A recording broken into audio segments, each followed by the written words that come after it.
አቶ አለሙ ልዑሌን ከቤት አስወጥተውታል። ልዑሌ ከቤት ተባረረ። ድርጅቱን በኃላፊነት ተረከብና ስራ ቢባል እምቢ ስላለ ብቻ ከድርጅቱ አባረውታል። ወይዘሮ ሀና ትምህርትሽን ተማሪ ልጅ አጥኔ ብትባልም ዮሐና አይ እናቴ እንዲህ ስትሆኝ ማየት አልችልም ብላ እናቷን ለማገዝ ወደ አቶ አለሙ ቤት ሄዳለች እና ስራዋንም ሰርታ ስጨርስ ቡና ፍልታ ቁጭ ባለችበት አቶ አለሙና ባለቤታቸው ኤልሳቤት ልጅን እንዴት ከቤት ታስወጣዋለህ? የት ነው ያለው? እያሉ አንዳንድ ነገር ሲነጋገሩ አይ አንቺ ነሽ ለእንዴት ልብ የልብ እየሰጠሽ ስለዚህ ትክክለኛ ውሳኔ ነው የወሰንኩት ብለው ነበር እና ከዛም ልጅ ተነሺ ልብሶቹን እቃዎቹን አዘጋጅ ይዞ መውጣት አለበት ሲባል እንዳትነኪ ብላ ወይዘሮ ኤልሳቤት ያዙ ይልቀቁኝ ብላለች። ሰላም ሰላም፣ ውድና የተወደዳችሁ ቤተሰቦች እንደምን አላችሁ? በያላችሁበት የዓለም ዳርቻ ሰላማችሁ ይብዛልን። ዛሬም በአዲስ ወደ እናንተ መጥተናል። እናንተም በቅንነት ላይክ፣ ሼር፣ ሰብስክራይብ እያደረጋችሁ ቤተሰብ አድርጉን። ቤተሰብ ላደረጋችሁን ከልብ እናመሰግናለን። እንግዲህ ዮሐናን ቀጣዩን ክፍል ይዘን መጥተናል። ምንድነው በባለፈው ክፍል እንደተመለከት ነው አቤል ልዑሌ ተረከብ ስራውን ድርጅቱን በኃላፊነት ተረከብና ስራውን ስራ ቢባልም እኔ የራሴ የሆነ ስራ አለኝ፣ የራሴ አላማ፣ የራሴ ግብ አለኝ፣ ስለዚህ መስራት አልፈልግም ብሎ ነበር።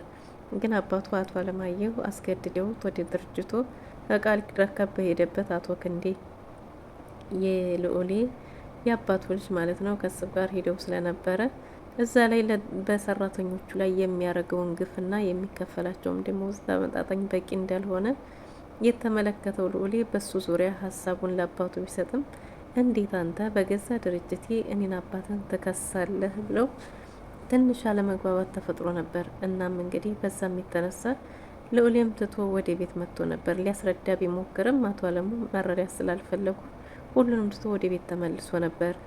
እናም እንግዲህ ተከታትለው መጥተው ድርጅቱን በኃላፊነት ተረክበህ የማትሰራ ከሆነ ግን ምንም አታረግልኝም፣ ቤቱን ለቃ ትወጣለህ ተብሎ ነበር።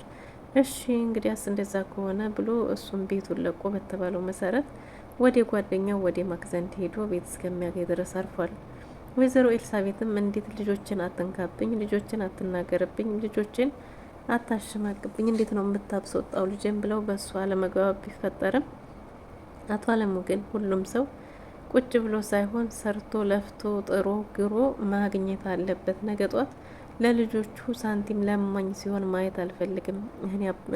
እኔ አባቱ እያለሁለት ድርጅቱን በኃላፊነት ተረክቦ መስራት አለበት ብለዋል። ክንዴም በሌላ በኩል ልዑሌ ወደዛ ድርጅት እንዲሄድ አይፈልግም። ልዑሌ ክንዴ የሚፈልገው ድርጅቱን በኃላፊነት ተረክቦ የአባቱን ንብረት አንድ በአንድ በቁም መውረስ ነው የሚፈልገው። እናም ይህንን በእርግጥ ወይዘሮ ኤልሳቤት ታውቃለች። ነገር ግን ደግሞ ልጅሽ በኃላፊነት ድርጅት ውስጥ ይስራ ሲባልም ልጅ የመሰለውን ይሁን እድል ወዲያ መራችሁ እድል ወዲያ ቀናችበት ይሁን ስትል እድል ወዲያ መራችበት ሳይሆን እድልን የሚመራት እሱ ራሱ ነው ይላሉ። በዚህ ዙሪያ ሁሌም አለመግባባት ይፈጠራል እና አሁን ላይ እንግዲህ ልዑሌ ከቤት ወጥቷል።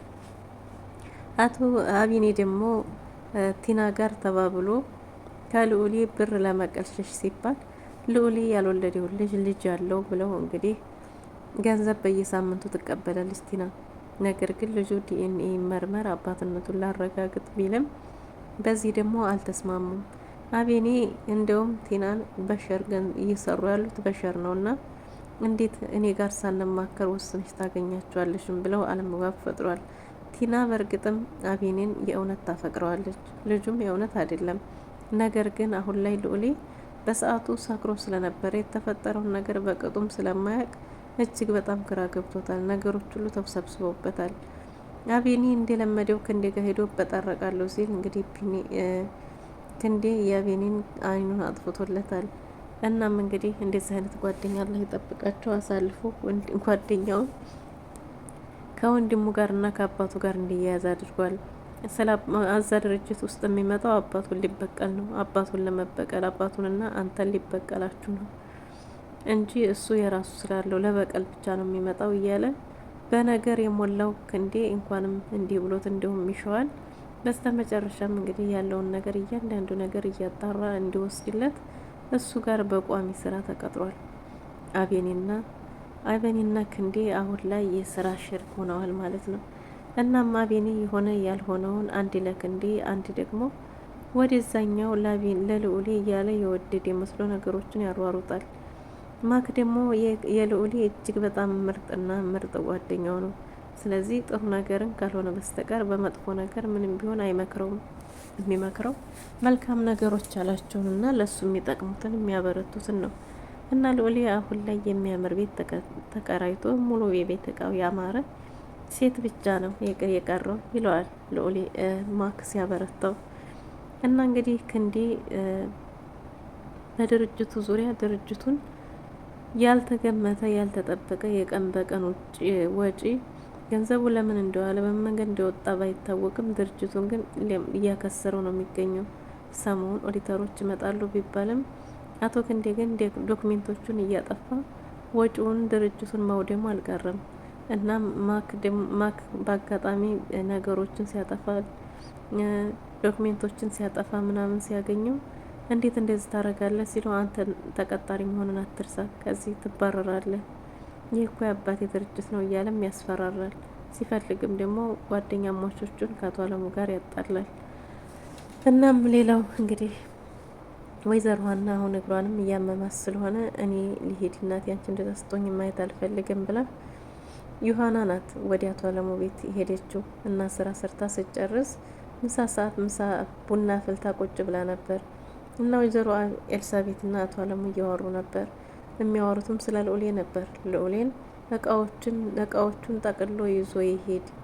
ወይዘሮ ኤልሳቤትም ልጅን አትናገርብኝ፣ ልጅ ምን ስላረገህ ነው አንተ እሱን አጥቁረህ ያዝከው እየተባባሉ ሲነታረኩ በስተመጨረሻም እንግዲህ ማንሽ የኔ ልጅ ሂጅና ልብሶቹን አንድ ላይ ቆጣጥረሽ አስቀምጭልኝ ሲመጣ ይዞ ይሄድ ያሉ። ከዚያ አንቺ የልጅን ልብስ እንዳትነኪ ማንሽና ነው አንቺ የልጅን ልብስ የምትነኪ ብላ ወይዘሮ ኤልሳቤት ገለማመጠቻት። ዮሀናም ሰምታ ዝም ብላለች። እንደውም ከነገ በኋላ እዚህ ቤት እንዳላይሽም ብላታለች። እናም እንግዲህ ዮሀናም የቆረጠች ትመስላለች እና አቶ አለሙን አናግራቸዋለች። ለድርጅቱ የሚፈለጉት ሰው ኃላፊ ጠንካራ አቋም ያለው አይደል? እናም እኮ ልዑሌም የራሱ ስራ የራሴ ስላለኝ ብሎ መወሰኑ ይህ አንዱ ጠንካራ አቋሙ ነው ሲል ከመባረሪ በፊት አንድ ቁም ነገር ልስራ ብለሽ ነው እያለው ተቀላለዱ። እናም ስንተኛ ክፍል እንደሆነች ስትጠየቅ 11ኛ ክፍል ተማሪ እንደሆነች ስትነግራቸው ጠንከረሽ ተማሪና ትምህርትሽን ጨርሰሽ ስትመረቂ ድርጅት ውስጥ በከፍተኛ ቦታ ላይ ትቀመጫለሽ እኔ በህይወት እስካለው ድረስ ብሏል አቶ አለሙ። እሷም እሺ ብላ ዝም ብላለች። እናም እንግዲህ ክንዴ መንገድ ላይ ልዑሌን አግኝቶት እንዴት አንጠልጥሎታል። በአባቴና በእኔ ላይ ምንድን ነው የምታሴረው ሴራ ብሎ ማይክ የነገረውን ውሸት እውነት አድርጎ ይዞ ወደ ላይ አንጠልጥሎ ሊደበድበው ሲል ጓደኛቸው ደርሶ መንገድተኛ ገላግሏቸዋል። ክንዴ እንግዲህ አሁን ላይ የእሱ ለሚታየው ገንዘብና ገንዘብ ብቻ ነው። ማንም ሰው ወደዛ ድርጅት ልዑሌን በተለይ ወደዛ ድርጅት እንዳይሄድ የተለያዩ ምክሮችን ጭራሽ ሊያርቀው የሚችል አይነት ምክሮችን ነው የሚመክረው። በሌላ በኩልም ደግሞ ዮሀናን መንገድ ላይ ሲያገኛትም እኔን ወደሽኛል፣ አፍቅረሽኛል፣ ፊትሽ ላይ ይታያል እያለ ራሱን ይክባል። ዮሀና ግን አሁን ላይ ማንንም አታይም። በእርግጥ ከልዑሌ ፍቅር የያዛት ይመስላል። ወይዘሮ ቲና የማክ ፍቅረኛ መንገድ ላይ አጊታ ዮሀናን አንገቷን አንጠልጥላ ከልጁም ምንድን ነው የምትፈልገው ስትላት ማን ነው ምንድን ነው አልገባኝም ማለቻትና ከዛስ ምን ያደርግልኛል ስትል እንዴት ምን ያደርግልኛል አልሽ ማክም ብላ ደግሞ አንገቷን አንጠለጠለቻት። እሱም ዮሀና ግን ምስኪን ሄዳለች። ጊዜ ለማሳለፍ ነገሮችን ሁሉ አንገቷን ደፍታ ነው የምታሳልፈው። የእውነትም ደግሞ ከአቤኔ ጋር ምንም አይነት ግንኙነት የላትም። እናም እንግዲህ በስተመጨረሻ ቲናና አቤኔም ሲገናኙ አቤኔ ሳንቲሟን ብቻ እንድትሰራ እንጂ የፍቅር ምናምን እያለች እንዳትጃጀል አጥብቆ ነግሯታል። ዮሀናም እንግዲህ ከወይዘሮ በምኒ ጋር ቀን ተቀን መነታረኩን ተያይዘዋለች። በምኒም የቤቱ ሰውና ወይዘሮ ሀናና ልጃቸው ዮሀና እንደ ቆሻሻ ነው የምትጠየፋቸው። በጣም ነው የምጠላቸው። በእሷ ስልጣን ቢሆን ኖሮ ጭራሽ ከቤት ተመንግለው እንዲወጡ ትፈልጋለች። ነገር ግን ያው ኃላፊነቱ የሌላ ስለሆነ እንጂ። እናም እንግዲህ ክንዴ ሂዶ ማክ መጥፎ ጓደኛው እንደሆነ ስለ መጥፎ ነገር እንደሚመክረውና በአባቱ ላይ አድማ እንዲያረግ ሴራ እንዲጠነስስ ያረገው ማርቆስ የሚባል ጓደኛው እንደሆነ ለአቶ አለሙ ነግሯቸዋል።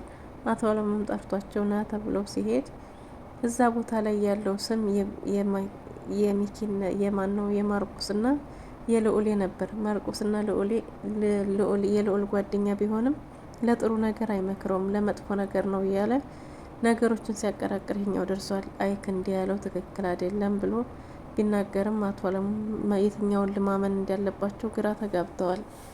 እና ልዑሌ አሁን ላይ በጣም የሚያምር የተሟላ ቤት ተከራይቷል። ግን የሚያሳስበው ነገር አለ። ያም የሚያሳስበው ነገር ምንድን ነው? ድንገት ልጅ ወልደሃል የተባለው ነገር በጣም አሳስቦታል። በምን ማጣራት አለብን? ቲና ዲኤንኤ ሲባል ደም ስሯ ይዞራል። በፍጹም አትስማማም። እናም እንግዲህ እሷን ማስማማትም በጣም ሌላ ስራ ሆኖባቸዋል። እና ሳታስብም ቤቷን ቢሄዱም የተለያየ ምክንያት ፈጥራ አሞታል፣ ተኝቷል፣ አሁን ነው የተኛው ብላ በራሷ ዘዴ በፈጠረችው አባራቸዋለች።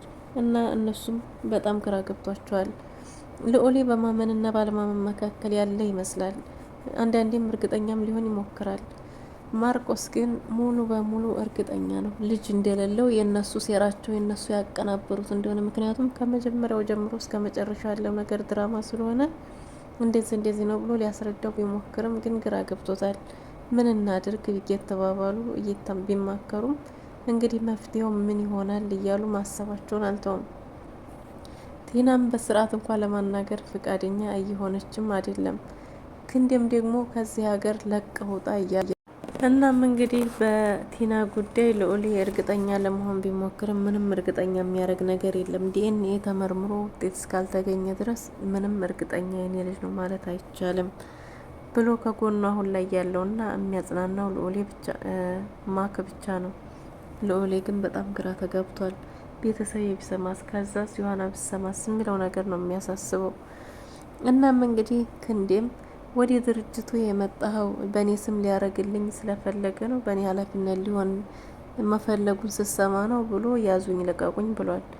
እንግዲህ ልዑልም ምን ስለሆንክ ነው አንተ በአንተ ስም ብቻ የሚሆነው ቢለውም በቂ ምላሽ የለውም። አንተ ጥለህ ትጠፋለህ ወይስ እኔ ከዛ ሀገር ላስወጣህ እያለ እየዛተ አስፈራርቶ እንዲሁም ደብድቦ ወንድሙን አባሮታል።